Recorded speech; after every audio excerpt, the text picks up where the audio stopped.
Betsy, tantanan mo na si Gerald. Umiiwas naman kami sa isa't isa. Ano yung nakita ko kanina? Siya na nga umiiwas sa'yo, pero ikaw lapit ng lapit? Ang weird naman kung never kami mag-uusap. Eh, nasa iisang supermarket lang kami. At nakatira kami sa iisang bahay. Eh, sinabi lang din akong importante sa kanya kanina. Tungkol saan? Sa amin na lang yun. Bakit ba napakapakailamero mo, Maki? Ano bang gusto mo? Pera?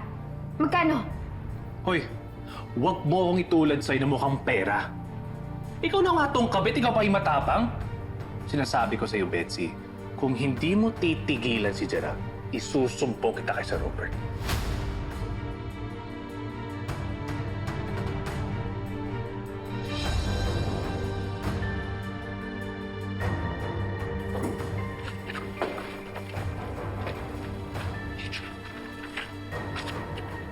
Olga, si Betsy ba nakita mo? Nakita ko po nagpunta sa likod. Parang sinusunod niya si Maki. Ba't naman susundan ako sa si Maki? Ay, hindi ko din po alam eh. Sige, salamat ha. Sige po.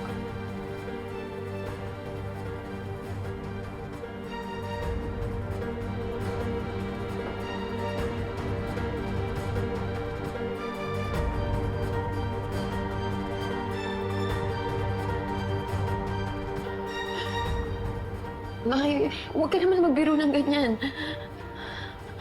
Parang wala ka talagang balak itigil ang affair niyo ni Gerald. Maawa ka naman kay Sir Robert, pati na rin kay Mindy at kay Gina. Apektado sila sa kalokohan niyo. Maki, please.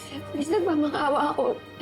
Sorry kung na-insulto kita kanina, pero huwag mo naman kang isumbong ni Gerald kay Robert. Kay Gina, kung kanino pa man, masisira kami ni Gerald. Please, Maki, mga kaibigan mo kami. Mga kababata mo kami. Please, huwag mo naman kami ipahamak. Ano? Iyak-iyak ka? Ngayon mo talaga na-realize lahat ng mga pwede mangyari sa inyo? Pero dapat ka talagang kabahan. Matakot ka sa karma. Naaalala mo ba yung kasal na CEO dun sa concert tapos kasama niya yung kabit niya? Grabe. Nabooking sila, di ba? Sobrang nakakahiya. Hindi lang mga asawang nawala sa kanila, kundi lahat-lahat na. At yan din ang mangyayari sa iyo. Hindi ka lang babalik sa hirap. Gagapang ka.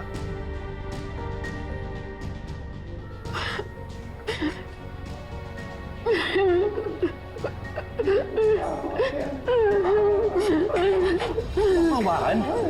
Maki, Tantanan mo si Gerald! Please, Wag! please, huwag mo naman sasabihin yun, please. Susumbong talaga kita. Wag, please, parang awa mo na. Please, huwag parang awa mo na, please. Maki, parang awa mo na, please. Wag. Please, wag.